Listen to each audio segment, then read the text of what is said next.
পৃথিবীতে একটা জিনিস মনে রাখবা, বিনা পয়সায় কিছু হয় না। তুমি কিছু দিলে তারপরে তুমি কিছু পাবা। এটা সবচেয়ে আমাদের সবার মন খারাপ হয়ে যায়, আমাকে ডাকলো না কেন, আমাকে সম্মান দিল না কেন, আমাকে ট্যালেন্ট পুলে বৃত্তি দিল না কেন, কারণ তুমি ভালো একটা খাতা জমা দিতে পারো নাই। এই জন্যে আমি আবারও ব্যাক করি। আমি সোলাইমান সুখন।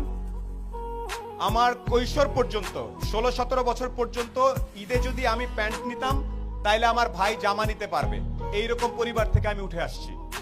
আমার বাবা ছিলেন আর্মির একজন সার্জেন্ট, যেটাকে আমরা হাবিলদার বলি। আমরা ছিলাম 5 ভাই বোন। সে অবস্থা থেকে আল্লাহর রহমতে এখন অনেক ভালো জায়গায় আছি। এই গল্পটা ছোট্ট করে একটু বলবো। আমি নর্মাল বিভিন্ন জায়গায় পড়াশোনা করছি।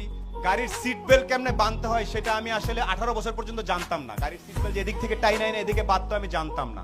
আমি জানতাম না ওই পারফিউমের নাম কি, এগুলো জানতাম না। এখন আমি একটা জিনিস জানতাম, একমাত্র জ্ঞান অর্জন করলে, একমাত্র পরীক্ষার রেজাল্টগুলো ভালো করলে সামনে কোনো না কোনো ভাবে আমার জীবনে পরিবর্তন আসতে পারে।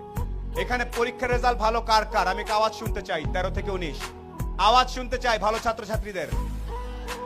এখানে প্রত্যেকে ভালো ছাত্রছাত্রী আমি জানি। আমি আজকে লিস্টে পড়েছি। পলক ভাই প্লেনে আসতে আসতে বলছিল যে এত ছেলে মেয়ে, এত কৃতি সন্তান আমি কিভাবে ছবি তুলবো একসাথে, আমার তো পুরো মাঠ লাগবে। সিংড়ার মতো একটা জায়গায় এতগুলা মেধাবী ছেলে মেয়ে তৈরি হচ্ছে। একটা সাজেশন তোমাদের সবার প্রতি, যারা তরুণ, এখানে যখনই চিন্তা করবা, এনি টাইম তোমার বয়স 14, তুমি একভাবে চিন্তা করবা যে আমি আমার বয়স 14, নিউ ইয়র্কের একটা 14 বছর, আমেরিকার একটা 14 বছরের ছেলের সাথে যদি আমি 1 ঘন্টা কথা বলি, ও জিতবে নাকি আমি জিতবো, এই স্টাইলে যদি যেতে পারো তাইলে তুমি একটা কিছু হওয়ার চান্স থাকে। না অনেক আগেই বুঝতে পারবো না ভাই, কেন আমেরিকার ছেলেটা কি দেখে, ও যা দেখে তুমিও তাই দেখো। ইন্টারনেট আছে না, আমি তোমাদের শেখ কামাল ডিজিটাল ল্যাব দেখে আসছি। আমি জানি এই আমতলা ইন্টারনেটের কারণে ছেলে পেলে এসে বসে বসে কাজ করে, আমি জানি এটা। আমেরিকার ছেলেটা যে ইন্টারনেট ইউজ করতেছে, তুমি একই ইন্টারনেট ইউজ করতেছো না? কে কে আওয়াজ?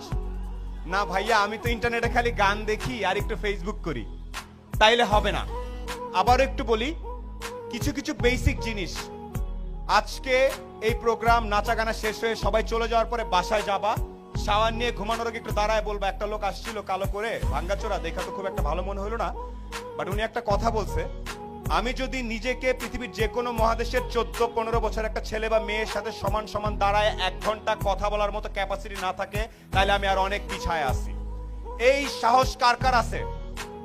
আমেরিকার একটা ছেলের সাথে 1 ঘন্টা, আয় বাবা তোর সাথে আলাপ করি, আয় তোর একটু চলন বিলের স্টাইল শিখায়, আয়, এটা কে কে করতে পারবে? পৃথিবীতে একটা জিনিস মনে রাখবা, বিনা পয়সায় কিছু হয় না। তুমি কিছু দিলে তারপরে তুমি কিছু পাবা। এটা সবচেয়ে আমাদের সবার মন খারাপ হয়ে যায়, আমাকে ডাকলো না কেন,